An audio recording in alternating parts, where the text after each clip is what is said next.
પ્રહલાદજી પરમાત્માની સ્તુતિ કરે છે. પરમાત્માને પ્રસન્ન કરવા માટે બહુ ભણવાની જરૂર નથી, બહુ પૈસા કમાવવાની જરૂર નથી. પ્રભુને પ્રસન્ન કરવા માટે બ્રાહ્મણના ઘેર જન્મ લેવો જોઈએ એવું નથી. બ્રાહ્મણ, ક્ષત્રિય, વૈશ્ય, શૂદ્ર બધા જ ભગવાનના શ્રીઅંગમાંથી નીકળ્યા છે. કોઈ જાતિ હલકી નથી, કારણ બધા જ ભગવાનનું અંગ છે. બ્રાહ્મણ ભગવાનના મુખમાંથી નીકળ્યા છે, ક્ષત્રિય હાથમાંથી, વૈશ્ય સાથળમાંથી અને શૂદ્ર ચરણમાંથી નીકળ્યા છે. બધા જ ભગવાનનું અંગ છે. શાસ્ત્રોમાં કોઈ ઠેકાણે હરિજનનો તિરસ્કાર કર્યો નથી. હરિજનનો તિરસ્કાર કરે એ ભગવાનના ચરણનું અપમાન કરે.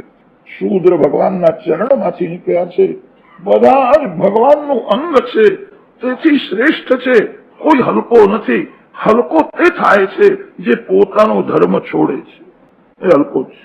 બ્રાહ્મણ 3 વાર સંધ્યા ન કરતો હોય એ બ્રાહ્મણ હલકો કહેવાય.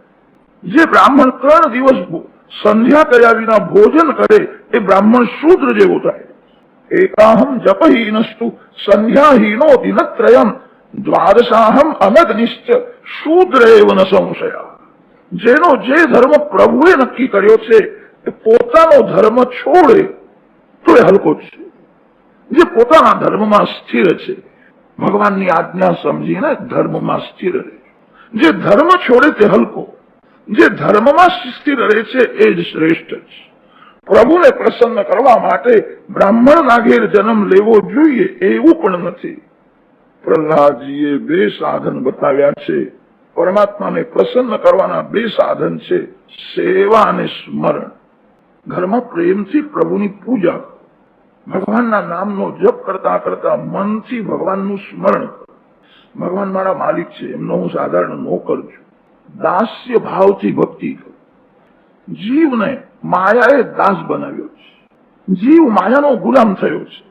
જે માયાનો ઉપયોગ કરે છે એને માયા ગુલામ બનાવી દે છે. જીવ ભગવાનનો દાસ બને. દાસ્ય ભાવથી પૂજા કરો. ભગવાન મારા માલિક છે, એમનો હું એક સાધારણ નોકર છું. ઘર છોડવાની જરૂર નથી. ઘરમાં વિવેકથી રહેવાની જરૂર છે. ઘરના માલિક ભગવાન છે. કોઈ પણ જીવ માલિક થઈ શકે નહીં. થોડો વિચાર કરશો તો ધ્યાનમાં આવશે, આ જીવ તનનો પણ માલિક નથી. જીવ ધનનો માલિક કેવી રીતે થાય? જીવ ઘરનો માલિક કેવી રીતે થાય? આ શરીરના માલિક ભગવાન છે. ભગવાનની આજ્ઞા હોય ત્યાં સુધી આ મકાનમાં રહેવાનું, અને ભગવાન હુકમ કરે કે પછી મકાન છોડવાનું. ભગવાનને કોઈ કહી શકે કે 50 વર્ષ થયા આ મકાનમાં હું રહું છું, હવે મારો હક થઈ ગયો? એ નહીં ચાલે. ભગવાન આજ્ઞા કરે એટલે મકાન છોડવું જ પડે છે. જીવ તનનો પણ માલિક નથી. માનવ માલિક નથી, મુનિમ છે. ઘરના માલિક ભગવાન છે. હું એમનો એક સાધારણ નોકર છું. માલિકની મારા ઉપર બહુ દયા છે. પ્રભુએ મને બહુ સુખ આપ્યું છે. દાસ્ય ભાવથી પરમાત્માની પૂજા કરો, તમારું કલ્યાણ થશે. કેટલાક લોકો ગીતાજીનો પાઠ કરે છે, સ્વાધ્યાય કરે છે, પ્રાર્થના બોલે છે, પણ પૂજા કરતા નથી. પૂજા વિના ભગવાન પ્રાર્થના સાંભળતા જ નથી. થોડી પણ પૂજા કરવાની બહુ જરૂર છે. તમારી સ્થિતિ ભગવાન જાણે છે. કોઈ સોનાની મૂર્તિ બનાવીને, કોઈ માટીની મૂર્તિ બનાવીને, એનો ભાવ જોઈને ભગવાન પ્રસન્ન થાય છે. પૂજા પ્રેમથી કરો. આપણા શાસ્ત્રોમાં તો એવું લખ્યું છે, જે ઘરમાં ભગવાનની પૂજા થતી નથી એ ઘર નથી, સ્મશાન છે. જે ઘરમાં ભગવાનની સેવા પૂજા થતી નથી એ ઘરમાં પાણી પણ પીવું નહીં.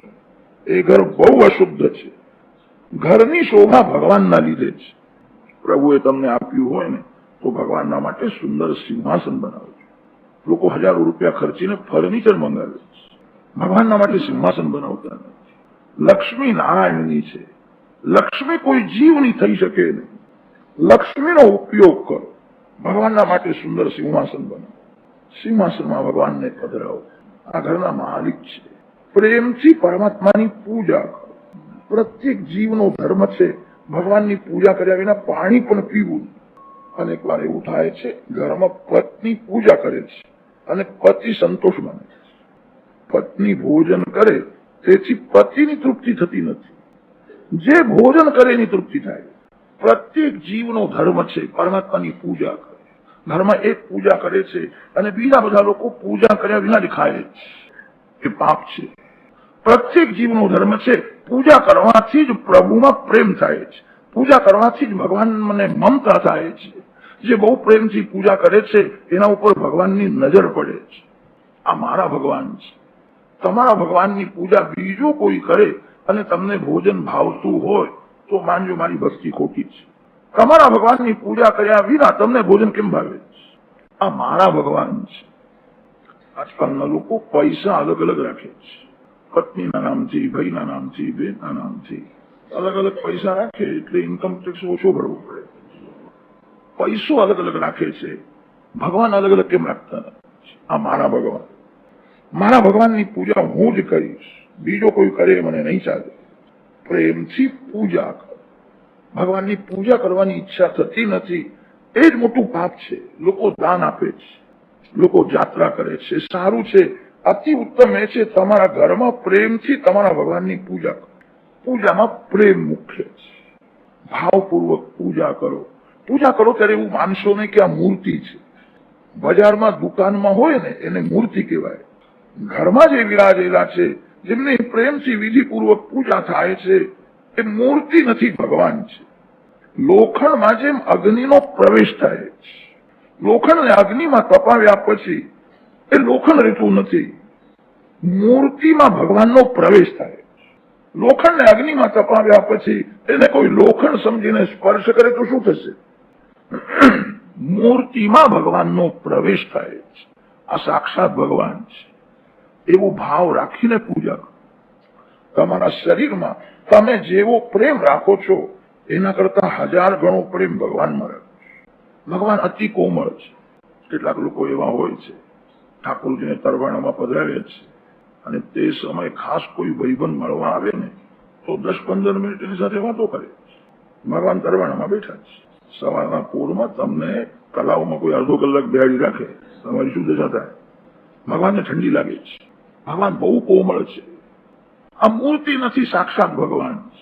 ભગવાનના સન્મુખ ખડખડ હસવું નહીં, બહુ પાપ લાગે.